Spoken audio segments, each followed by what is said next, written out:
Ok.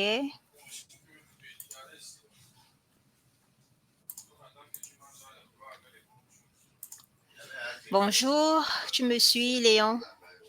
Oui, oui. Ok. Donc, bienvenue à cette première conférence des PMO africains. Et le thème d'aujourd'hui sera présenté par Léon Amouzou. Donc, je passe la parole à Léon. Et voilà. OK. Merci, Marilyn. Alors, bonsoir, chers collègues, partout où vous vous connectez. Soyez tous et toutes les bienvenus. Ce soir et dans cette session, nous avons le plaisir de vous entretenir pendant une vingtaine de minutes sur le rôle que les PMO peuvent jouer aujourd'hui en Afrique dans un contexte africain pour accélérer donc ou alors contribuer à l'accélération du développement du continent. Donc, nous allons nous appuyer sur un certain nombre de leviers, un certain nombre de critères qui vont permettre au PMO d'impacter cette croissance du continent. L'objectif de cette thématique, de cette session, c'est de montrer en fait un certain nombre de critères qui retardent un peu, on va dire, la promotion, le développement de la gestion de projet sur le continent et pour lesquels les PMO définitivement sur lesquels les PMO vont agir pour lever ce nombre de barrières et accélérer cette croissance. Je pense que depuis 9 heures, nous étions ensemble. Il y a eu plusieurs sessions qui sont passées et il y a eu de riches exposés qui étaient là. Et j'espère que durant les minutes qui vont suivre, je vais également apporter ma petite contribution à cette conférence. En ce qui me concerne, j'ai à peu près 22 ans d'expérience à différents postes, un peu partout en Afrique, RDC, Togo, États-Unis également. Je suis un ancien Fulbright Hubert Humphrey alumnus en 2016 et puis des diplômes en gouvernance électronique, en leadership et management. Depuis 2017, j'occupe le rôle de PMO manager et puis directeur des départements système d'information à l'Institut d'assurance santé du Togo. Et en plus de ça, je joue aujourd'hui le rôle de président de PMI Togo. Je suis chargé de coordonner toutes les initiatives pour la mise en œuvre des meilleures pratiques, connecter les professionnels, les universitaires et les entités publiques et privées dans la promotion, la gestion des projets dans notre pays, le Togo. Alors aujourd'hui, pour le compte de cette présentation, je vais passer par 3 étapes. La première, c'est je vais essayer de rappeler un peu les concepts de base des PMO. Je suis sûr que les collègues, les grands, les brillants speakers qui sont passés ont eu à parler de long en large de ce phénomène, de cette innovation en gestion de projet. Et puis ensuite, je vais rappeler les 5 dimensions de maturité. Plusieurs des collègues l'ont déjà évoqué. Je vais les survoler très rapidement. Et ensuite, je vais m'appesantir sur finalement les 6 domaines d'impact que les PMO peuvent, sur lesquels les PMO peuvent aujourd'hui s'appesantir pour apporter une plus-value dans la promotion donc, des entreprises dans lesquelles la gestion de projet est une pratique connue. Alors, en ce qui concerne les concepts de base, il faut savoir que alors, les PMO, entendez le Project Management Office, sont les bureaux de projet, de gestion de projet, donc qui ont pour but d'optimiser la gestion de projet. Donc, il s'agit ici de l'optimisation projet. Alors, quand on parle d'optimisation de projet, on peut le sous-entendre sous plusieurs angles. Est-ce qu'il y a une vision stratégique qui drive les initiatives de projet? Est-ce que, quel est le pourquoi de la mise en œuvre de projets au sein de l'entreprise? Est-ce que les projets naissent au pifomètre, comme le dirait quelqu'un, ou sur un coup de tête, on lance les projets, ou comment cela se fait concrètement? Nous allons regarder ça. Et puis, au titre de l'optimisation de projet également, est-ce que de façon concrète et via un alignement sur la stratégie d'entreprise, est-ce qu'on a évalué les bénéfices mesurables et tangibles que nous récoltons à la fin? Ensuite, pour ces bénéfices-là, est-ce qu'il y a un responsable? Est-ce qu'il y a un owner? Est-ce qu'il y a quelqu'un qui est accountable de ces différents bénéfices que l'entreprise peut avoir à la fin?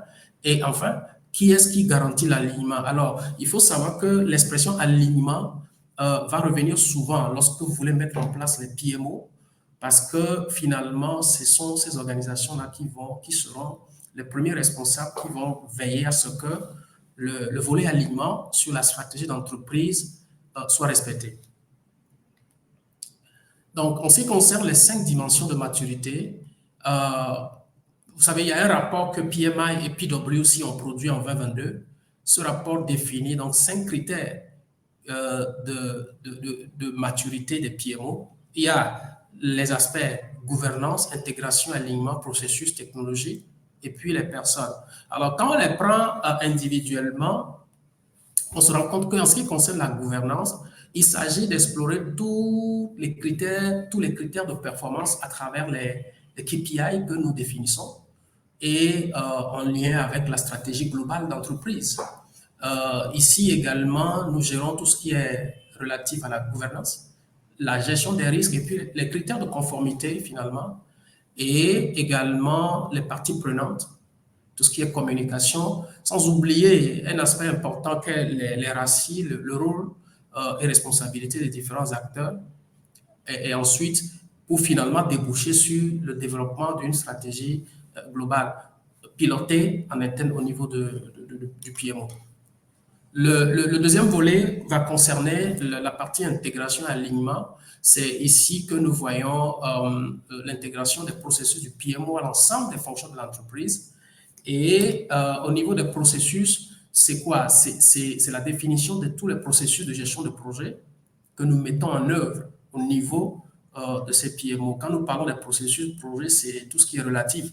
Lorsque vous prenez par exemple le PMP, vous allez voir que les différents domaines de connaissances que nous avons, les risques, les parties prenantes, la planification, le changement, les ressources, etc., etc.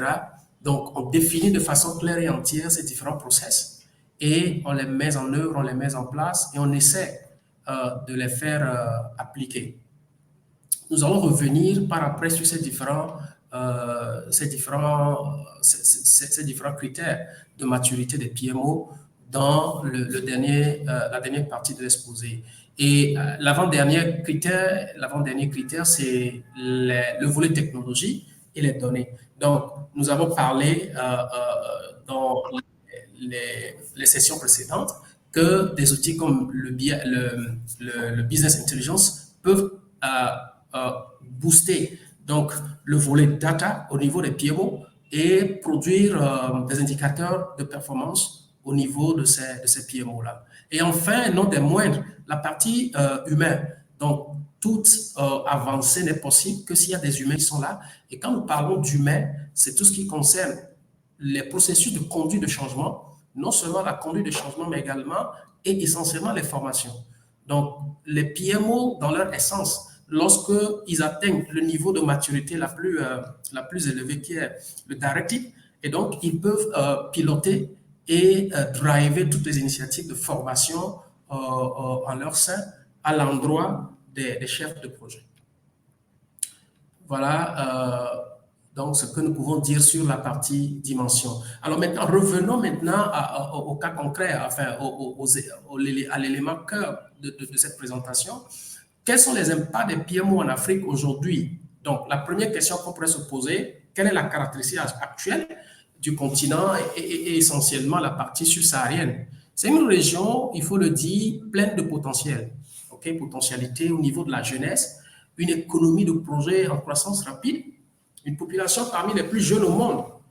Nous avons une population hyper jeune et dans les organes de gouvernance, nous voyons que de plus en plus de jeunes arrivent sur les rôles de décision les plus stratégiques et les plus élevés. Donc, le potentiel est là. Il existe donc des opportunités d'attirer les jeunes vers la profession de la gestion de projet et nous les voyons sur le terrain.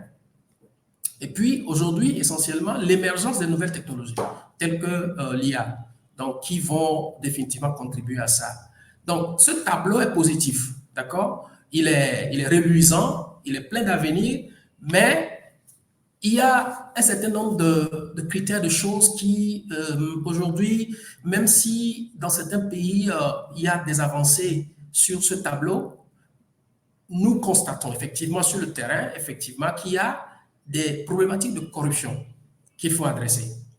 Nous avons, dans beaucoup d'entreprises, dans beaucoup d'organisations, des problématiques de corruption très élevées. D'accord? Et surtout dans la gestion de projets. Les projets peuvent naître, mais la corruption peut faire en sorte que ces projets-là sont voués à l'échec total.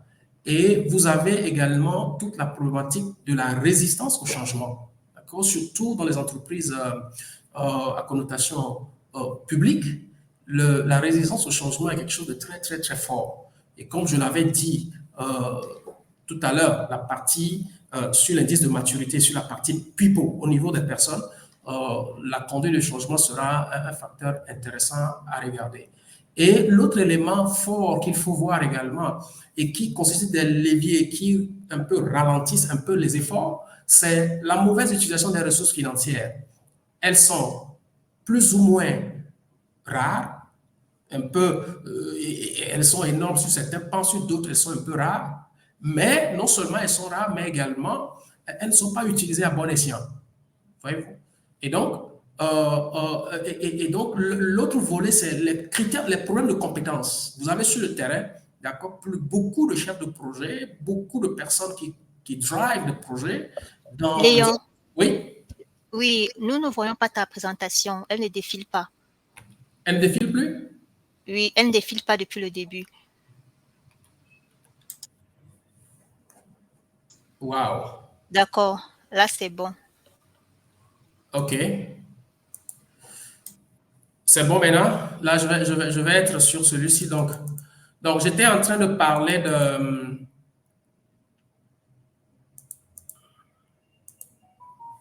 Sorry. Vous avez toujours l'écran?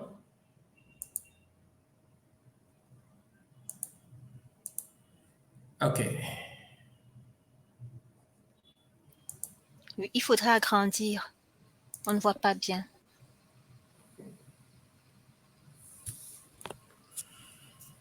En mode diapo.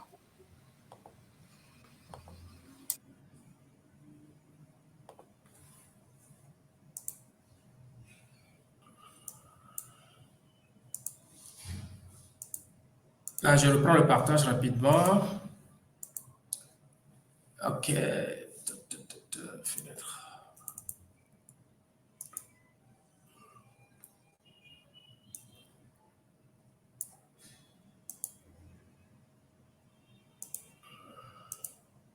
Est-ce que tu l'as maintenant?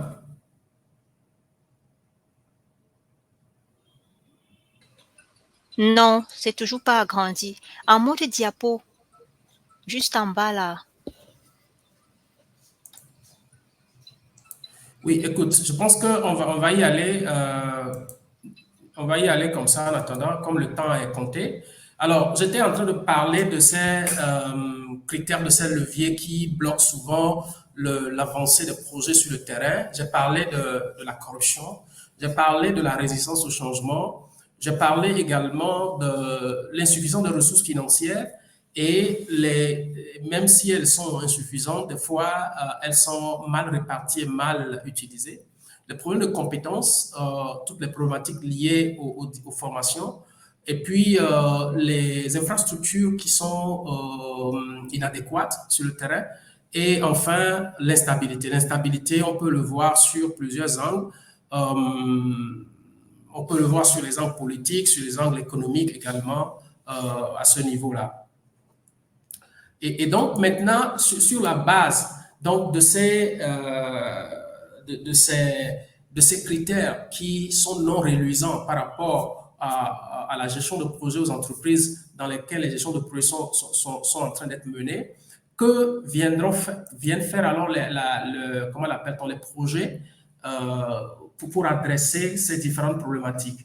Donc, il s'agit dans un premier temps de voir au niveau de ces domaines-là, 6 domaines d'impact qui peuvent finalement adresser ces différentes problématiques.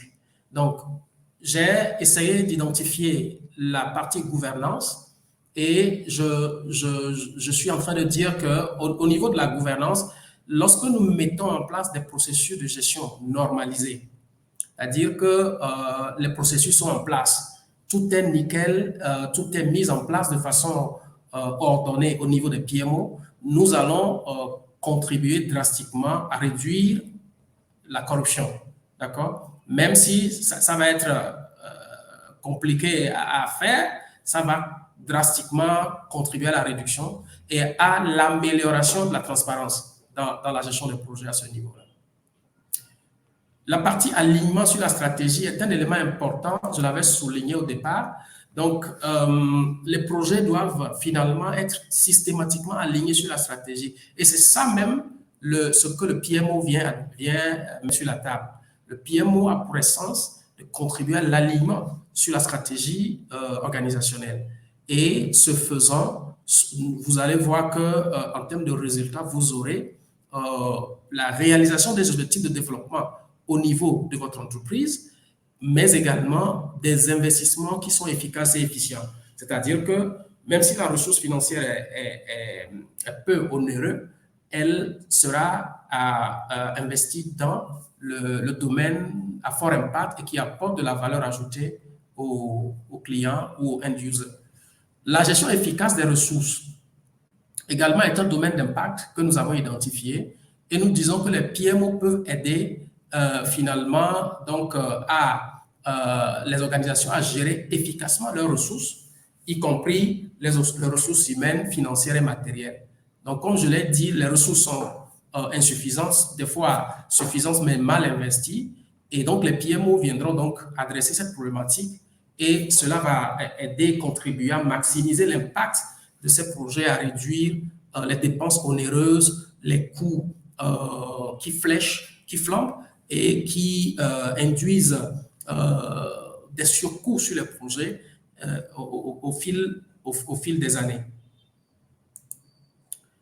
Et l'autre domaine d'impact que nous avons identifié, c'est l'amélioration de la qualité de la gestion des risques.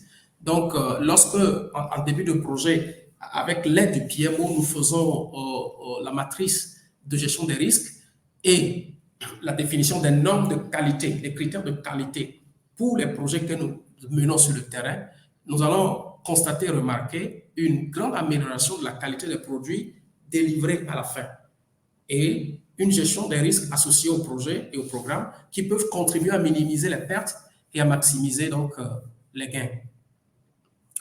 L'avant-dernier domaine d'impact, c'est en quelque sorte le développement des compétences. Cet aspect revêt une importance capitale parce qu'il faudrait stimuler les PMO à ce qu'ils deviennent des pôles de compétences qui drivent les différentes initiatives de formation des gestionnaires de projets au sein des institutions. Donc, ils peuvent aider à développer les compétences des professionnels de la gestion de projets en Afrique en renforçant les capacités des organisations et à gérer efficacement donc leurs projets. Et enfin, le dernier domaine de compétences, ou bien le dernier domaine d'impact, c'est assurer la transparence. Et comme je l'avais dit, par essence, le PMO doit pouvoir aider à bannir tout ce qui est obscurité, et à relever le niveau de transparence et de responsabilité dans la gestion de projets dans nos différentes organisations. Alors, les référentiels de gestion de projets connus promeut le leadership, promeut l'éthique en matière de gestion de projet, promeut la transparence financière et donc nous pensons que lorsque ces processus-là sont intégrés et adoptés au sein des PMO, ils vont assurer donc cette transparence qui est souvent très, très, très rare sur certains projets sur le continent. Donc, c'est des éléments qu'il faut qu'on regarde. La question de la responsabilité, de l'accountability, et tous ces éléments-là sont très importants à regarder. Je voudrais ici conclure, désolé que je n'ai pas pu avoir le full screen, avec cet appel à action que PMI et WC ont lancé dans le rapport Succès des PMO en Afrique subsaharienne de mai 2022. Je ne sais pas si il est visible sur le full screen. Alors, il est dit que le potentiel de l'Afrique subsaharienne réside dans son potentiel humain et en élaborant les stratégies de gestion des talents adaptées aux caractéristiques des besoins uniques de la région, nous pouvons stimuler la main-d'œuvre et rendre visible un certain nombre d'actions sur le terrain. La première, c'est reconnaître l'impact stratégique des gestionnaires de projet. La seconde, c'est élaborer une stratégie de gestion des talents pour le personnel chargé de la gestion de projet, concevoir des PMO en se concentrant sur l'information et l'obtention des résultats stratégiques. Et enfin, adopter le passage à une culture numérique. Je crois qu'on a parlé de la digitalisation des PMO dans une des sessions précédentes. Donc, je crois que je voudrais vous dire merci pour m'avoir suivi durant cette présentation. Et donc, je vais m'en arrêter là.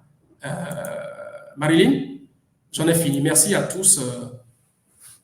Si vous avez des questions, je suis de tout oui.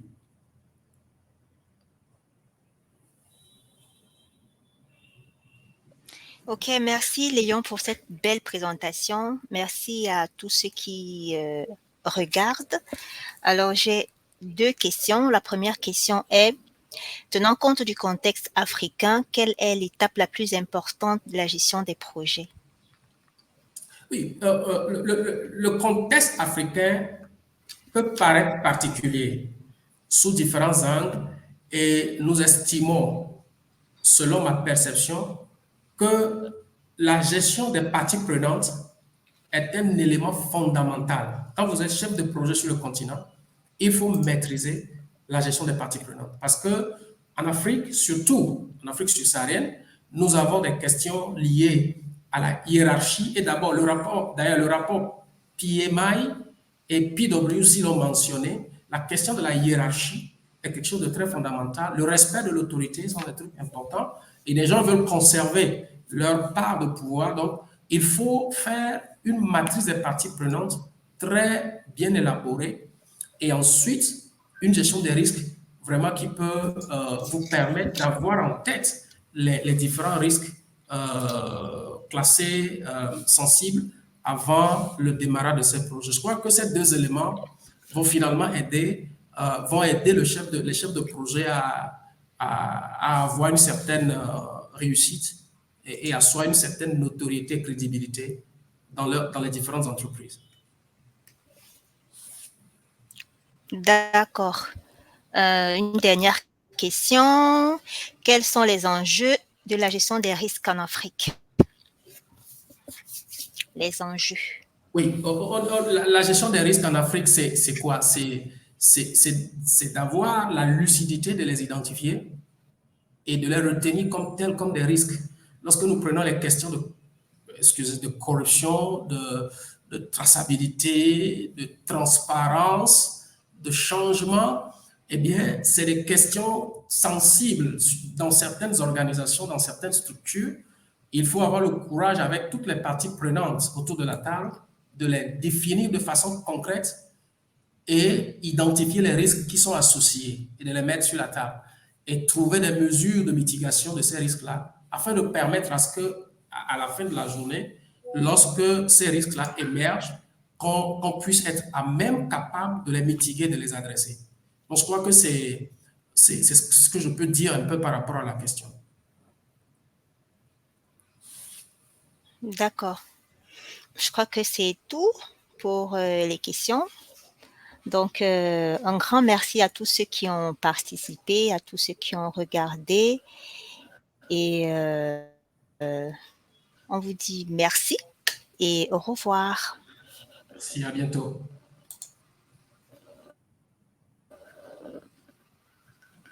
À bientôt à tous.